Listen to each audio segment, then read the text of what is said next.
बात छत्तीसगढ़ के एक महत्वपूर्ण विधानसभा सीट की करते हैं। पूर्व जेसीसीजे नेता और बीरगांव के महापौर रहे ओम प्रकाश देवांगन के बीजेपी में शामिल होने के बाद टिकट के लिए कई दावेदार टेंशन में हैं। भले ही देवांगन टिकट के दावेदारी से इनकार कर चुके हैं, लेकिन रायपुर ग्रामीण सीट पर उनकी सक्रियता बीजेपी की 2 विधानसभा चुनावों से मिल रही हार को जीत में बदल सकती है। और जिसे जोशो खरोश से पार्टी में उनका स्वागत हुआ है, जिस जोशो खरोश के साथ में और जो समीकरण है, संकेत मिल रहे हैं कि रायपुर ग्रामीण सीट पर बीजेपी के लिए वो जीत ला सकते हैं। ये रिपोर्ट देखिए।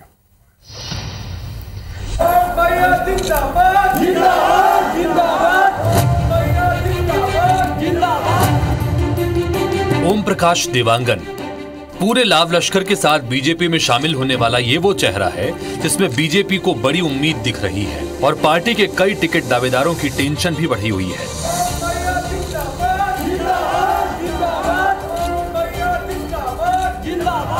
दरअसल ओम प्रकाश देवांगन का अच्छा जनाधार है।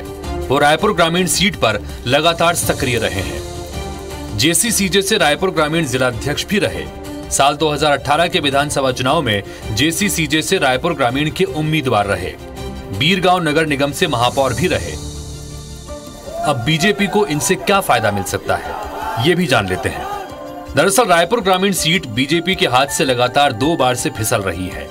बीजेपी इस सीट पर सत्यनारायण शर्मा की काट ढूंढ रही है। ऐसे में अब ओम प्रकाश देवांगन के बीजेपी में शामिल होने के बाद प्रदेश प्रभारी ओम माथुर के साथ जब उन्होंने मंच साझा किया तो ये चर्चा भी बढ़ गई कि उन्हें बीजेपी रायपुर ग्रामीण सीट से उतार सकती है। इस संभावना ने रायपुर ग्रामीण सीट के दूसरे दावेदार पूर्व विधायक नंदे साहू, साहू समाज के अध्यक्ष मोतीलाल साहू, महिला मोर्चा की उपाध्यक्ष ममता साहू और पूर्व विधायक देवजी पटेल की टेंशन बढ़ा दी है। हालांकि ओम प्रकाश देवांगन खुद दावेदारी नहीं करने की बात कह रहे हैं। मेरी कोई दावेदारी नहीं है। मैं केवल रायपुर ग्रामीण विधानसभा में भारतीय जनता पार्टी के जो भी प्रत्याशी होंगे उसको जिता करके लाने की जिम्मेदारी मैं लिया हूँ। कांग्रेस डूबने वाली जहाज है। आप आने वाले समय पर देखिए कांग्रेस के कितने दिग्गज और कितने लोग जिनको राजनीति में इंटरेस्ट है वो भारतीय जनता पार्टी में आएंगे। भारतीय जनता पार्टी में बहुत कोई प्रत्याशियों की कमी नहीं है। हमारा हर कार्यकर्ता योग्य है।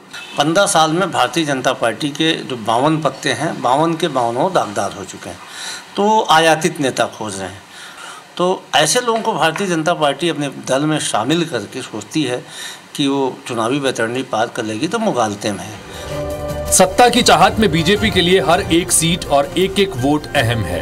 अब देखना होगा कि रायपुर ग्रामीण सीट पर हार का अंधेरा दूर करने के लिए पार्टी ओम प्रकाश देवांगन पर दांव लगाती है या दूसरे चेहरों की दावेदारी भारी पड़ती है। राजेश मिश्र, IBC 24, रायपुर।